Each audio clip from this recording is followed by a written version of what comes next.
Será que a lei pode dizer que essa caneta é um carro? Ou que essa caneta, por exemplo, não é uma caneta, mas ela é um livro?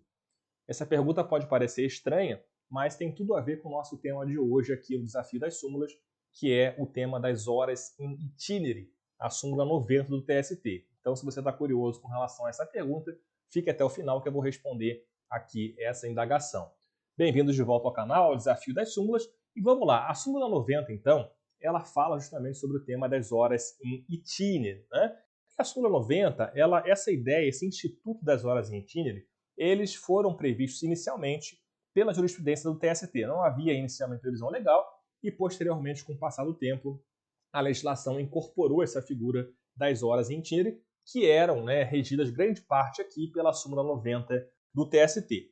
Muito bem, eu coloquei a súmula inteira aqui em vermelho, por quê? Porque essa súmula, aparentemente, eu digo aparentemente porque o texto da lei está em vigor, não foi declarado inconstitucional, e então, portanto, o que a gente tem hoje, essa súmula não é mais aplicável se a gente entender que é válido esse dispositivo aqui que está na tela, que é o artigo 58, parágrafo 2º da CLT, na redação pós-reforma trabalhista. Tá? Isso por quê? Porque, olha só, o artigo 58, parágrafo 2º, ele passou a dizer, pós-reforma, expressamente, que o tempo despendido pelo empregado desde a sua residência até efetiva ocupação do posto de trabalho e para seu retorno, caminhando, ou por qualquer meio de transporte, inclusive fornecido pelo empregador, não será computado na jornada de trabalho por não ser tempo à disposição do empregador.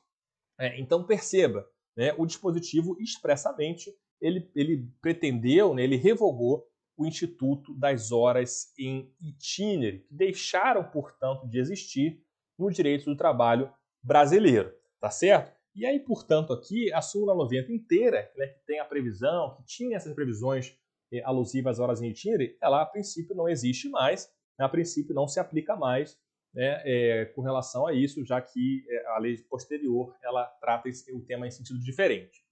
Muito bem, aqui em primeiro lugar, primeiro ponto aqui é dizer o seguinte, olha, o TST tem alguns julgados, é um tema polêmico, mas tem alguns julgados de algumas turmas do TST que têm dito que, olha, se o contrato de trabalho ele é um contrato anterior à reforma, e se nesse contrato anterior existia a figura e se praticava e existia a figura das horas em itinere, então aqui na visão de algumas turmas do TST, esse instituto teria se incorporado, essa vantagem, esse direito de receber horas em itinere, horas de trajeto, portanto, teriam se incorporado, e aí a modificação legal não poderia alcançar os contratos em curso, não se aplicaria de imediato.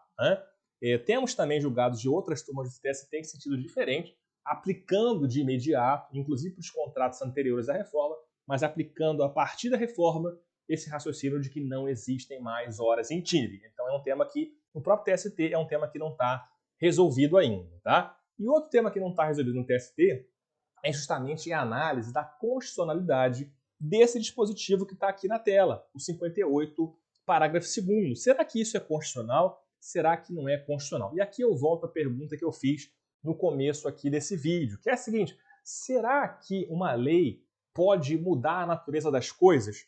Será que a lei pode dizer que a caneta, por exemplo, como eu falei, é um carro, e trazendo isso para o direito do trabalho, será que a lei pode dizer que um tempo que nitidamente é um tempo à disposição do empregador, esse tempo não é à disposição do empregador? Será que a lei pode fazer isso?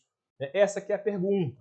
E aqui, portanto, o nosso raciocínio com relação à constitucionalidade desse dispositivo teria a ver com o princípio da razoabilidade. Será que é razoável? Será que a lei pode modificar a natureza das coisas? O legislador pode muito, mas será que ele pode tudo? Porque perceba, o que o dispositivo fala aqui é o seguinte, se o trabalhador está andando, por exemplo, ou se deslocando até ocupar o posto de trabalho. Agora vamos pensar a seguinte situação. Vou fazer um desenhozinho aqui, me perdoem aqui o desenho de má qualidade. Mas digamos que eu tenho uma empresa que é um local de difícil acesso, uma empresa de grande tamanho, vamos dizer assim, e aqui eu tenho a entrada da empresa. Aqui eu tenho o portão de entrada da empresa, o trabalhador chegou lá bonitinho, ele está lá e chegou. Só que quando ele entra, digamos que a sede da empresa, ela tem um raio, sei lá, de 1 quilômetro, de 1 quilômetro, ou até mais, eventualmente a gente pode ter. E o trabalhador, o posto de trabalho desse trabalhador, ele está aqui.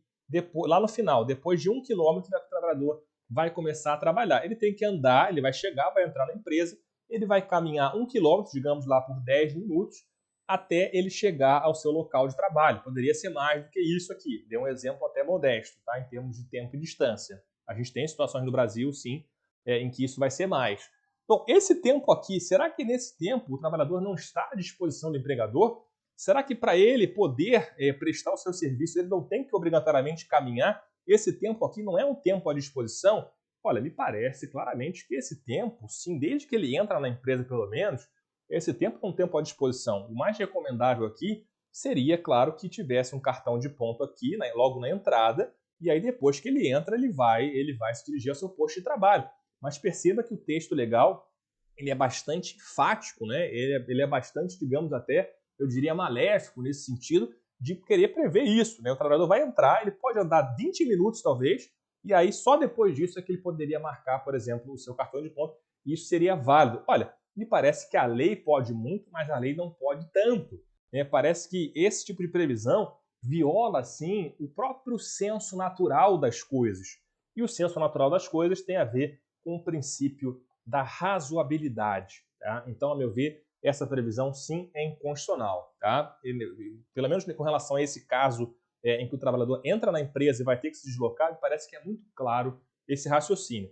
Outra situação que a gente pode discutir com relação às horas em itinerário é o seguinte: o próprio deslocamento aqui do trabalhador até ele chegar na empresa. Né? Por quê? Porque pode ser, a gente tem, por exemplo, situação de mineradora, situação de alguns locais no meio rural, por exemplo, até no meio urbano, eventualmente, em que o acesso não existe transporte público, não existe nenhum mecanismo para esse trabalhador chegar até a entrada da empresa, para ele poder se deslocar, digamos, de um ponto de encontro ou até da sua residência até o local da empresa, ele vai necessariamente ter que pegar uma condução da empresa, ele vai ter que, né, um ônibus que a empresa fornece, que vai pegando os empregados ao longo do caminho, até chegar. E pode ser que nesse deslocamento, até chegar no interior, até chegar na fazenda, por exemplo, em que ele trabalha, no caso do trabalhador rural, pode ser que ele leve 1 hora, né? Nesse deslocamento aqui. Não estou falando de deslocar de casa para o trabalho em situações em que há o transporte urbano regular. Estou falando de uma situação em que não existe meio de transporte.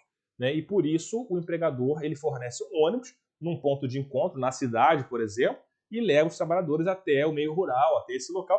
E esse tempo aqui o trabalhador ele está lá se deslocando. Ora, será que esse tempo aqui também não é um tempo à disposição? Será que a lei pode falar que esse tempo não é um tempo à disposição do empregador? Né? Olha, aqui a gente vai ter, claro, discussão, entendimentos diferentes com relação a isso. Fale nos comentários aqui esse vídeo a sua opinião, se você concorda comigo, se você discorda de mim, seus argumentos, estamos aqui para debater. Tá? Na minha opinião, a lei não pode ir tão longe. Então, se for uma situação em que não há transporte público, não há meio de se locomover, esse tempo de locomoção é um tempo que é do interesse do empregador. Por quê? Porque sem essa locomoção, o trabalho, a empresa não pode funcionar.